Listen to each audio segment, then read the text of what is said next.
पुरानी समय की बात है। राजस्थान के उदयपुर में एक छोटा सा गांव हुआ करता था। उस गांव में पानी की बड़ी किल्लत थी। उस गांव में माया अपने पति रवि के साथ रहती थी। रवि मेहनत मजदूरी करके अपना घर चलाता था। एक रोज रवि उदास मन लेकर घर लौटा तो देखा कि माया अपने 2 महीने के बच्चे के साथ खेल रही थी। अरे आ गए आप? हाँ माया, आ गया हूँ। अले मेला बच्चा मम्मा के साथ खेल रहा है। रवि ने माया की गोद से बच्चे को उठा लिया और उसके साथ खेलने लगा। लेकिन माया को समझ आ गया था कि रवि का मन कुछ उदास है। क्या हुआ रवि, आपका चेहरा क्यों उतरा हुआ है? माया, हम गरीबों की जिंदगी में साल में सिर्फ 1 या 2 बार ही खुशियाँ आती हैं। बाकी पूरी जिंदगी तो हम लोग दुखी ही रहते हैं। अरे ऐसा क्यों बोलते हैं आप? हर किसी का समय हमेशा एक जैसा नहीं रहता। माया, जहाँ मैं काम करता था वो काम भी बंद हो गया। अब फिर से काम ढूंढना पड़ेगा। मैंने सोचा था जब तक मेरा बच्चा थोड़ा बड़ा होगा फिर मैं उसे अच्छे स्कूल में पढ़ाऊंगा लिखाऊंगा और उसे बड़ा आदमी बनाऊंगा। आप अभी से इतना परेशान मत होइए। अभी हमारा बच्चा बहुत छोटा है, तब तक कुछ न कुछ जरूर हो जाएगा। तभी दरवाजे पर किसी ने दस्तक दी। अरे शालिनी, तू अचानक? आओ आओ, अंदर आओ। विनोद जी, आप भी अंदर आइए, शर्मा क्यों रहे? अरे मैं क्यों शर्माऊंगा साली साहिबा। माया की बहन शालिनी और उसका पति विनोद घर के अंदर आ गए। वो लोग रवि से बातचीत करने लगे। तब तक माया सबके लिए चाय नाश्ता बना कर ले आई। शालिनी का पति अमीर था, वो माया और रवि की तरह गरीब नहीं थे। माया, मैं तेरे बच्चे के लिए ढेर सारे कपड़े, चॉकलेट्स और बहुत सारे गिफ्ट लेकर आई हूँ। अरे शालिनी, इसकी क्या जरूरत थी? मैं तेरे लिए नहीं लाई हूँ, इस बच्चे के लिए लाई हूँ। वैसे शालिनी, अचानक कैसे आना हुआ? मुझे लगता है शालिनी को बताते हुए शर्म आ रही है। मैं ही बता देता हूँ। अब कहानी कुछ समय पहले फ्लैशबैक में चली गई, जहाँ पर शालिनी अपने आलीशान घर में बैठकर अपने पति विनोद से बात कर रही थी। विनोद, मैं माया से 3 साल बड़ी हूँ। हमारी शादी के 3 साल हो चुके हैं, लेकिन हमारी एक भी औलाद नहीं हुई। उसकी 1 साल में ही हो गई। अब कर भी क्या सकते हैं शालिनी? लेकिन अब तो डॉक्टर ने भी जवाब दे दिया है, हम अपनी पूरी जिंदगी बिना औलाद के कैसे जी पाएंगे। अगर कहो तो बताओ। हाँ हाँ बताओ, मुझसे परमिशन लेने की क्या जरूरत है? क्यों ना हम माया के बच्चे को गोद ले ले। हमारे पास बहुत पैसा है, हम उसके बच्चे को अच्छी एजुकेशन देंगे, अच्छी जगह रखेंगे, अच्छे से पालेंगे। आइडिया तो अच्छा है, लेकिन क्या माया मानेगी?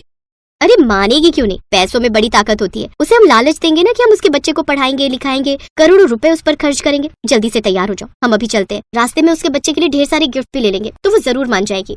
अब कहानी एक बार फिर से प्रेजेंट टाइम में वापस आ गई। माया अपने बच्चे को गोद में लेकर शालिनी की तरफ पीठ करके खड़ी हो गई। माया, तो कितनी मतलबी निकली। जरा सोच, हम तेरे बच्चे को अच्छे स्कूल में पढ़ाएंगे, महंगे महंगे कपड़े पहनाएंगे, अच्छा अच्छा खाना खिलाएंगे, तो जरा सोच, बड़ा होकर क्या हीरा बन जाएगा तेरा बेटा। शालिनी, मैंने तेरे बारे में ऐसा नहीं सोचा था। तूने ये कैसे सोच लिया कि पैसों के लालच में मैं तुझे अपना बेटा दे दूंगी? प्यार और ममता की दौलत से बढ़कर कोई दौलत नहीं होती। ये बड़ी बड़ी बातें ना सिर्फ फिल्मों में ही अच्छी लगती है माया। अगर तूने हमें अपना बच्चा गोद नहीं दिया तो हम आज के बाद तेरी कोई मदद नहीं करेंगे। तो हर बार मुझसे पैसों की मदद मांगती थी ना, अब मैं तेरी कोई मदद नहीं करूंगी। इससे पहले कि माया कुछ बोल पाती, उसका पति रवि बोला। देखिए, मुझे तो पता ही नहीं था कि माया आप लोगों से पैसे की मदद मांगती थी। हम अपने बच्चे को नहीं दे सकते। हमसे जितना हो पाएगा उतना हम अपने बच्चे के लिए करेंगे। हमें किसी की मदद की जरूरत नहीं। शालिनी, चलो यहाँ से। इन गरीब लोगों को बड़ी बड़ी बातें करने के अलावा कुछ नहीं आता। इतने में शालिनी ने गुस्से में माया की गोद से उसका बच्चा छीना और वहाँ से भागने लगी। पीछे पीछे विनोद भी भागने लगा। उसने जल्दी से अपनी कार स्टार्ट की और बच्चे को लेकर वहाँ से भाग गए। माया और रवि बहुत परेशान हो गए। रवि हमारा बच्चा लेकर भाग गए वो लोग। रवि, हमारे बच्चे को बचाओ, उसे जल्दी से लेकर आओ मेरे पास, वरना मैं मर जाऊंगी। वो तुम्हारी बहन है, कोई किडनैपर नहीं है। मैं शाम को जाऊंगा, अपने बच्चों को लेकर आऊंगा। माया अपने बच्चे की याद में रोने लगी। वो एक पल के लिए भी अपने बच्चे को अपनी पलकों के सामने से नहीं हटाती थी। खैर, शाम को रवि विनोद के घर के बाहर पहुंचा। उसका घर बहुत आलीशान था। बाहर सिक्योरिटी गार्ड लगे हुए थे। जैसे रवि घर के अंदर जाने लगा, सिक्योरिटी गार्ड ने उसे रोक लिया। ओए भिखारी, कहाँ घुसा जा रहा है? अरे आप कैसी बातें कर रहे हैं? ये मेरे बहनोई का घर है, मुझे जाने दीजिए। हाँ हाँ पता है, उन दोनों ने ही मना किया था कि तुम्हें अंदर ना आने दें। उन्होंने ये भी कहा था कि अगर जिद करे तो उसकी टांगे तोड़ देना। रवि की आवाज सुनकर उसका बच्चा घर के अंदर जोर जोर से रोने लगा। वो शायद अपने पिता की आवाज पहचान गया था। रवि ने भी उसकी आवाज सुन ली। मेरा बच्चा रो रहा है, मुझे अंदर जाने दो। मैं आ रहा हूँ मेरे बेटे, फिक्र मत कर, तेरा बाप आ गया है। जब रवि ज्यादा जिद करने लगा तब सिक्योरिटी गार्ड वालों ने उसे बहुत मारा। रवि को बहुत चोट आ गई और वो घर लौट आया। माया उसे देखकर गुस्से से लाल हो गई। ऐसी बहन होने से तो अच्छा 1 करोड़ दुश्मन पाल लो। देखो क्या हालत कर दी आपकी उन लोगों ने। कोई बहन ऐसा करती है क्या? आप यहीं आराम करो, मैं अभी जाती हूँ, अपने बच्चे को लेकर आती हूँ, देखती हूँ मुझे कौन हाथ लगाता है। माया पैदल ही दौड़ते दौड़ते शालिनी के बंगले के बाहर पहुँच गई। गार्ड उसे पहचान गया। इससे पहले कि गार्ड उसे रोकता, माया बोली, अगर एक औरत को तुमने हाथ लगाने की भी कोशिश की तो जिंदगी भर जेल में सड़ते रहोगे। ऐसी धाराएं लगा दूंगी। मुझे छूने की कोशिश मत करना। मैं अपनी बहन के घर जा रही हूँ, किसी दूसरे के घर नहीं। सिक्योरिटी गार्ड्स माया को देखकर डर गए और उसे घर के अंदर जाने दिया। माया सीधे अपने बच्चे की आवाज सुनकर उसके कमरे में पहुंच गई और बच्चे को उठाकर वहां से जाने लगी। पर तभी वहां पर विनोद और शालिनी आ गए। इतने में माया ने किचन से कुछ बर्तन उठाए और फेंक फेंक कर शालिनी और विनोद की खोपड़ी तोड़ दी। रुक जा शालिनी, रुक जा, अभी वो बहुत गुस्से में लग रही है। मेरी तरफ अगर बढ़ने की कोशिश भी की तो या तो मैं अपने बच्चे के साथ खुद मर जाऊंगी या तुम दोनों को मार डालूंगी यहीं पर। अभी तक तुम लोगों ने मेरी ममता देखी है, नफरत नहीं। माया अपने बच्चे को लेकर अपनी झोपड़ी में वापस आ गई। मैंने कभी सपने में भी नहीं सोचा था कि मेरी बहन ऐसा कर सकती है। अमीर परिवार में शादी क्या हो गई, पता नहीं अपने आप को क्या समझने लगी। रवि, हमारा बेटा स्कूल चला जाता है, मैं घर में अकेली रह जाती हूँ। मैं घर के बाहर चाय और पकौड़ी बनाकर बेचती हूँ, जिससे कमाई भी हो जाएगी और मेरा टाइम पास भी हो जाएगा। वैसे तुम्हारा आइडिया तो बहुत अच्छा है। अगर तुम्हारा काम चल गया तो मैं भी यही काम करने लगूंगा और हम दोनों मिलकर अपने बिजनेस को आगे बढ़ाएंगे। लेकिन इसके साथ एक काम और करेंगे। हमारे राजस्थान में लोगों को पानी की बड़ी समस्या है। जो लोग बाहर से घूमने आते हैं उन्हें भी यहाँ रेगिस्तान में पानी की समस्या होती है, तो हम लोग मुफ्त में उन लोगों को पानी पिलाएंगे। पानी पीने के बहाने वो लोग कुछ ना कुछ तो खाएंगे ही।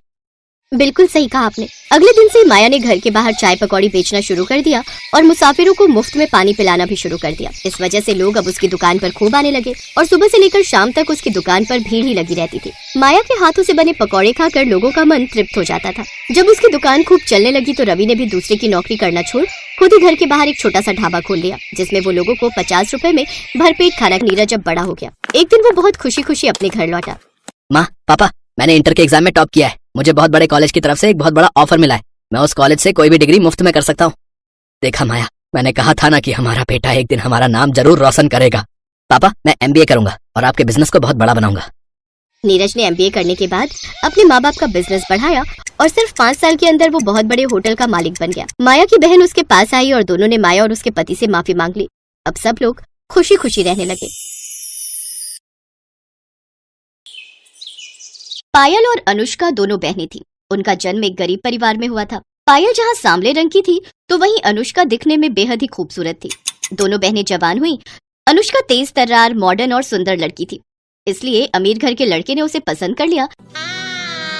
तो वहीं पायल की शादी एक गरीब परिवार में हो गई। पायल ढेरों अरमान मन में संजोए अपने ससुराल आई, लेकिन ईंट गारे से बना ढांचा ही अब उसका घर था। ये देख उसकी आंखें भर आईं, लेकिन इसी को अपनी किस्मत मानकर उसने चुपचाप स्वीकार कर लिया। उधर अनुष्का अपने बड़े अमीर ससुराल में आकर बहुत खुश थी। एक रोज जब पायल बाजार में सब्जी लेने पैदल जा रही थी तो अचानक गाड़ी में जाती हुई उसकी बहन अनुष्का की नजर उस पर गई। वो गाड़ी से उतरकर बोली, अरे दीदी, आप कहाँ जा रही हो? सब्जी लेने आई थी अनुष्का।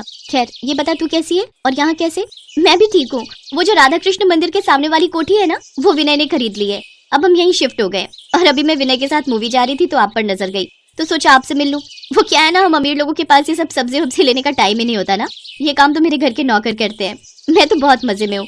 अच्छा, मैं चलती हूँ, मुझे लेट हो रहा है। वैसे आप कहाँ रहती हैं? त्रिलोकपुरी गांव, वहीं बस्ती में मेरा घर है। अच्छा खैर, मैं किसी दिन फुर्सत में आपसे मिलने आऊंगी, फिर ढेर सारी बातें करेंगे। Okay, bye. ये कहकर अनुष्का अपने रास्ते निकल गई। ऐसे ही समय बीत गया। एक रोज पायल अपने पति उमेश से बोली, सुनिए जी, अपने घर में ना प्लास्टर करवा लो, दीवार की दरारों से मच्छर घुस आते हैं। बस कुछ दिन और गुजारा कर लो। अब रिक्शा चलाने के साथ साथ पढ़ाई भी कर रहा हूँ। भगवान ने चाहा तो जल्दी अच्छी नौकरी भी मिल जाएगी। ऐसे ही समय बीता। एक रोज अनुष्का पायल के घर आई, शॉर्ट ड्रेस, आंखों में चश्मा, हाई हील और हाथ में ढेर सारे गिफ्ट्स लेकर। जब वो अपनी कार से उतरी तो सभी आस पड़ोस के लोग उसे देखते रहे, यहाँ तक कि उसकी खुद की बहन पायल भी उसे पहचान नहीं पाई। अरे अनुष्का, तू? बाप रे, तेरा तो स्टाइल ही बदल गया। अब क्या करे दीदी, अमीरों का तो यही लाइफस्टाइल होता है। अच्छा, अब क्या यहाँ दरवाजे पर ही बातें करोगी? चलो अब मुझे अंदर आने दो, मैं भी तो देखूं तुम्हारे महल को। अनुष्का उसके घर के अंदर आती है तो चारों ओर से उसकी ईंट की चार दीवारी को ही देखती रह जाती है। फिर पायल के हाथों में तरह तरह की मिठाइयों के डिब्बे। उसकी सांस फूली हुई थी। दीदी, कहाँ चली गई थी पानी लेने? आपकी सांस फूली हुई है। गली के बाहर जो सरकारी नल है ना, वहीं से लाई हूँ। सरकारी नल से? ना बाबा ना, मैं नहीं पीऊंगी, कहीं मेरा पेट खराब हो गया तो। अच्छा, वैसे यहाँ अजीब सी बदबू क्यों आ रही है? वो मैंने सुबह लिपाई की थी ना, तो थोड़ी गोबर और मिट्टी की महक तो आएगी ही। यू गोबर, छी! मेरे घर में तो ग्रेनाइट पत्थर लगा हुआ है, वो भी महंगे वाला। अच्छा, मैं चलती हूँ। अनुष्का, तू पहली बार अपनी बहन के ससुराल आई है, चाय तो पी कर जा। चाय? अब इस गोबर वाले घर में कुछ भी पीने की इच्छा नहीं हो रही। नहीं नहीं, रहने दो दीदी, मैंने चाय पीना छोड़ दिया। अब तो मैं सिर्फ केसर पिस्ते वाले दूध ही पीती हूँ। अच्छा, मैं आपको ना, मेरे यहाँ संडे पार्टी भी है, उसका इन्विटेशन देने आई थी, आपको आना है। ओके, इसी बहाने आप मेरा ससुराल भी देख लोगी। ये कहकर अनुष्का वहां से चली जाती है। उसके जाने के बाद पायल वो डब्बे खोलती है तो उसमें बहुत सारा खाने का सामान था। अब वो परेशान थी कि जब वो अनुष्का के घर जाएगी तो क्या लेकर जाएगी। शाम को उमेश घर आया तो वो बोला, पायल, अमीरों और गरीबों के लाइफस्टाइल में बहुत फर्क होता है, और वो अमीर है और हम गरीब, उनके जैसी हैसियत नहीं है हमारी। ऐसे ही दिन बीत गए। पायल को चिंता सताने लगी कि वो अनुष्का के यहाँ क्या लेकर जाएगी। फिर उसे ख्याल आया कि अनुष्का को उसके हाथ के आटे के लड्डू बेहद पसंद है। वो जल्दी से आटे के लड्डू बना लेती है और फिर अगले दिन उन्हें लेकर अनुष्का के घर पहुंच जाती है, जहां वो देखती है कि अनुष्का अपने शीश महल जैसे घर में आराम से बड़े से सोफे पर बैठी है। उसकी ठाट बाट देखकर पायल हैरान रह गई। पायल ने अनुष्का को पुकारा। अनुष्का ने उसकी ओर देखा तो वो गुस्से से भड़क गई। ओफो दीदी, मैं जानती हूँ कि तुम गरीब हो, लेकिन कम से कम तुम्हें इतना तो पता होना चाहिए कि अमीर लोगों के घर कैसे बनकर जाना चाहिए। अरे कम से कम एक जोड़ी नए कपड़े ही खरीद लेती। तुमसे अच्छी तो हमारी एक काम वाली लग रही है। तभी वहाँ अनुष्का के ससुराल वाले भी आ गए। अनुष्का, मैं तुम्हारे लिए अपने हाथों से आटे के लड्डू बनाकर लेकर आई थी। पहले बात अलग थी दीदी, अब मैं अमीर खानदान में आ गई हूँ। जाओ यहाँ से। अब मेरे यहाँ तभी आना जब तुम्हारा ये गरीबी वाला लाइफस्टाइल बदल जाए। बहू, क्या जरूरत थी गरीब लोगों को पार्टी में बुलाने की। अनुष्का, तुम तो इनके यहाँ कितना कुछ लेकर गई थी और ये बेकार से लड्डू लेकर आई हैं। अपनी बेइज्जती देखकर पायल रोते हुए वहाँ से चली जाती है। ऐसे ही 3 साल बीत गए। दोनों बहनों की डिलीवरी होने वाली थी। पायल को उमेश जल्दी से पास के सरकारी अस्पताल में ले जाता है, तो वहीं दूसरी तरफ अनुष्का को विनय एक महंगे प्राइवेट अस्पताल में ले जाने लगता है। लेकिन प्राइवेट अस्पताल थोड़ा दूर होता है और वो वहाँ तक नहीं जा पाते। मुबारक हो, आपको 2 जुड़वा बेटे हुए हैं। ये सुनकर पायल और उमेश बहुत खुश हुए, लेकिन तभी दूसरे कमरे से किसी के रोने की आवाज आई। पायल ने पर्दा हटाकर देखा तो सामने बिस्तर पर अनुष्का बेहोश थी और विनय और उसकी माँ आपस में बातें कर रहे थे। माँ, जब अनुष्का होश में आएगी और अपने बच्चे के बारे में पूछेगी तो मैं उसे क्या कहूँगा कि तुम्हारा बेटा मरा हुआ पैदा हुआ है और अब वो कभी माँ नहीं बन सकती। नहीं बेटा, अगर ऐसा हुआ तो वो सदमे में भी जा सकती है या हमेशा हमेशा के लिए कहीं कोमा में ना चली जाए। इसीलिए डॉक्टर ने उसे कुछ भी बताने से मना किया है। नहीं माँ, मैं अनुष्का को नहीं खोना चाहता। उनकी बातें सुनकर पायल और उमेश ने एक दूसरे की तरफ देखा, फिर एक फैसला लिया। पायल ने अपना एक बेटा गोद में लिया और विनय से जाकर कहने लगी, विनय, मैं भी अपनी बहन को नहीं खोना चाहती। हमने आप दोनों की सारी बातें सुन ली। मैंने जुड़वा बेटों को जन्म दिया है, इसलिए मेरा एक बेटा तुम रख लो और अनुष्का को यही कहना कि ये उसी का बेटा है। मैं गरीब जरूर हूँ, लेकिन दुख तो सबका बराबर ही होता है ना। मेरे बेटे की परवरिश करते समय उसे गरीब और अमीर दोनों के बारे में बताना, ताकि वो गरीबों का दुख भी समझ सके। अनुष्का होश में आ चुकी थी, उसने उनकी सारी बातें सुन ली थी। वो हाथ जोड़कर पायल के सामने रोते हुए कहने लगी, मुझे माफ कर दो दीदी, मैंने आपको कितना भला बुरा कहा। शायद उसी की सजा मुझे मिली है जो भगवान ने मेरा बच्चा छीन लिया, साथ ही हमेशा के लिए मां बनने के सुख से भी वंचित कर दिया। दीदी, आपके बेटे को अपना बेटा समझकर पालूंगी, शायद इससे मेरे सारे पाप धुल जाए। मेरा नहीं बहन, तेरा बेटा, आज से ही तेरा बेटा है। दोनों बहनें रोते हुए एक दूसरे के गले लग गई। आज माँ की ममता ने अमीरी गरीबी के सारे फासले मिटा दिए।